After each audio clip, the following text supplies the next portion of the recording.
Hello, friends, enemies, and those still under review. Welcome, or welcome back, to Elle Chats, where I chat about things that I'm a fan of. Today I'm going to be talking about Kiki's Delivery Service, both the movie and the book.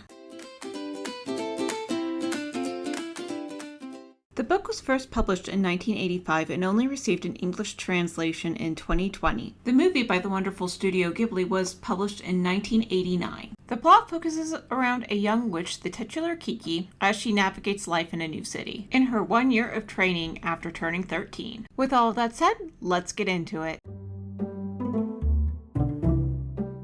I've already touched briefly on the plot, which is that this young witch has come of age and now it is time for her to leave home for a year to finish her training. Movie Kiki and book Kiki both go a little bit differently in how they approach the coming of age story.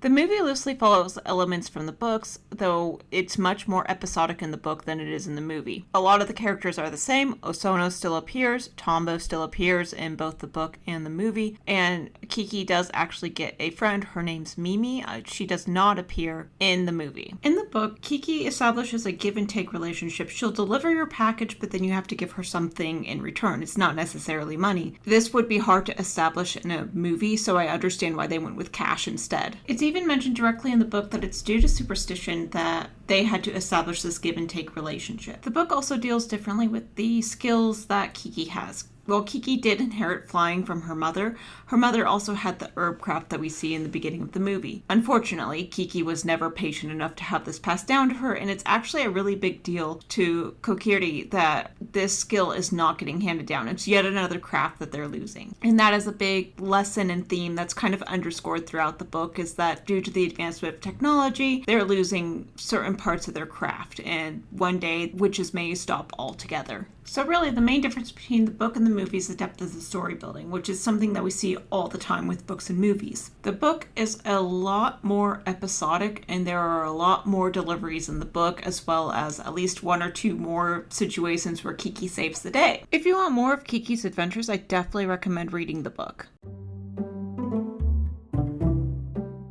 As I mentioned before, Osono is still in the movie. Tombo is still in the movie, except their flight club is broken up into 3 groups, and he's on the Witch's Broom group. I know, shocker, shocker. The artist is also seen in the first delivery. I believe the name they gave her in the English dub is Ursula. Gigi is still in the movie. Wouldn't be the movie without Gigi. Her delivery business does get off to a slow start in the movie, as it did in the book. She does end up breaking her mother's broom in the movie, too. While it's no street sweeper's broom that replaces her mother's broom, she does end up having a hard time flying it at first until she manages to eventually break it in. She also still meets the other witch in the beginning on her first night out. The difference between these meetings is that she meets her in the morning, but the skill is still the same, is that it's a fortune teller in a small town. The triggering event for her and Osono's relationship still remains the same, so the relationship building between her and Osono, consistent. The first delivery, I should say, not mission, consistent. After that, I don't think there's much more that remains consistent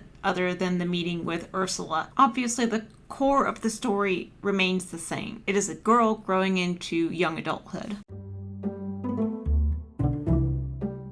So I have a bit of beef with the original dub that Disney released in 1998. In 2010, Kiki's Delivery Service was released on DVD, and they made some minor tweaks to the audio. But my beef with Disney's original dub is that some of the elements that they added gave me the wrong impression of certain characters. I was initially alarmed by Osono's husband because of the scene where Kiki has to use the bathroom in the morning. They added suspenseful music to it, making it seem like, to a younger me, that Kiki was doing something wrong and potentially could be caught by this imposing man. In the revised edition, there's no music. There's no reason to worry about this guy at all. Look at how nice he is, going along with Osono's invitation to this near total stranger, showing off to Gigi, baking a sign for Kiki on her first delivery business day. Like, this guy, genuinely nice. But the addition of that sound effect made me think that he was some sort of villain. But since this is a coming-of-age story, there is no real antagonist. The real antagonist that comes into play here is Kiki herself. According to Studio Binder, a coming-of-age movie is centered around the themes of youth, growing up, and maturation with a strong focus on the central character arc. These films follow singular protagonists as they come of age, meaning they progress into the next stage of their life. And that is exactly what Kiki sets out to do both in the book and in the movie. Themes of growing up come up throughout the movie. Tombo brings up that his mother tells him that he needs to get his head out of the clouds and start thinking about things on the ground. We also see it with Ursula, who talks about her own tribulations growing up as an artist. She provides a way forward for Kiki. Kiki desperately wants to live a life different from her mother's. She doesn't want to wear the traditional black of witches. She wants to see the sea. She grew up near a mountain, by the way. Far inland. She doesn't want to learn herb lore or make potions like her mother does. She wants to find her own way. And we see her come to embrace her heritage throughout the book and the movie. In the book, she writes more letters home. In the movie, the implication is that she only writes the one at the end. At the end of the book, she has completed her first year away from home and she is allowed to return home for a visit, which she does. Initially, she plans to stay for 10 days, but only ends up staying 5. Her mother explains that when she came home for her visit after 1 year, she also had this drive to go back. Because at this point through the book, we've seen Kiki embrace the witch side of herself, remember to fly for fun, and she stops ragging on black quite so much. In the book, her acceptance of herself mirrors the town's acceptance of her. By the end of the book, Osono is telling her that the townsfolk don't feel right if they haven't seen her for around 3 days or so, because at this point she's done so many errands for everyone. We see this reflected in the movie as well. After she manages to save Tombo from falling off the rope attached to the flyaway Zeppelin, there's a scene of a small girl dressed up as Kiki right outside of the shop where she was longing for a pair of red-heeled shoes. I think the sudden stopping of Gigi's ability to talk to Kiki is seen generally as a demonstration that yes, she has grown up. And that is touched on in the book, is that eventually Gigi and Kiki will grow apart. It doesn't happen in this book, and there's a sequel, so maybe one day I'll talk about the sequel. But Gigi no longer talking in the movie demonstrates that Kiki has grown up. In both the book and the movie, these are solid coming-of-age stories where Kiki truly learns about her own abilities and grows up to be the witch she wants to be. One who flies, lives by the sea, is accepted by her community at large, and doesn't make a single potion. Granted, I've only focused on the coming-of-age aspect of Kiki's story, but it is also a great allegory for burnout. In fact, there is a video that I'm going to be linking in the description box called What Kiki's Delivery Service Teaches Us About Burnout by True Goy. Part of growing up is finding one's motivation to do things such as create. And I do believe that Ursula says it best in that it's the same thing that makes her paint, that makes Kiki fly, that makes Osono bake. And I couldn't agree more with that. And finding that reason, even if the reason is spite, it can be spite, folks, is very important to living a balanced life. So you're not feeling like you're constantly stuck in this loop of doom scrolling. And now I'm going to get off my soapbox and we're going to go to my thoughts or conclusion. I haven't decided. Probably conclusion.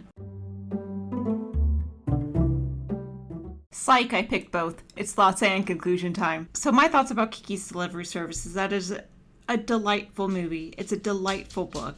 In fact, I own most of the Studio Ghibli's on Blu-ray, excluding The Boy and the Heron. In particular, Kiki's Delivery Service has been near and dear to my heart since I was a child. It is one of my comfort movies, and it is also one of those movies I'd put on in the background if I was working on an essay. I cannot tell you the age I was when I first saw this movie. I cannot tell you how many times I've watched this movie over the years. I can tell you how many times I read the book, and when I read the book, I've read the book like 3 times. But I first read the book during a transitionary time in my adulthood. I was leaving the army, and I was choosing to pursue a more civilian path. The army had been a large part of my identity over the years, so in a way I was as rudderless as Kiki, trying to figure out who I was and who I wanted to be. That was a few years ago, so while I'm still figuring it out, I have a pretty good idea of where I'm going. So really, thank you to Kiki for guiding me throughout my life. So here we are, friends, enemies, and those under review. Have you seen Kiki's Delivery Service but never read the book? Did you know it was based on a book? Would you all be interested if I did something like this for Howl's Moving Castle? If so, That would be a long video. Thank you for listening to me yap on this week about Kiki's delivery service. Please remember to like, comment, and subscribe. Thank you again to those of you who have subscribed so far. It's the easiest way to help out the channel. Remember, being a fan is fun, and have a great day.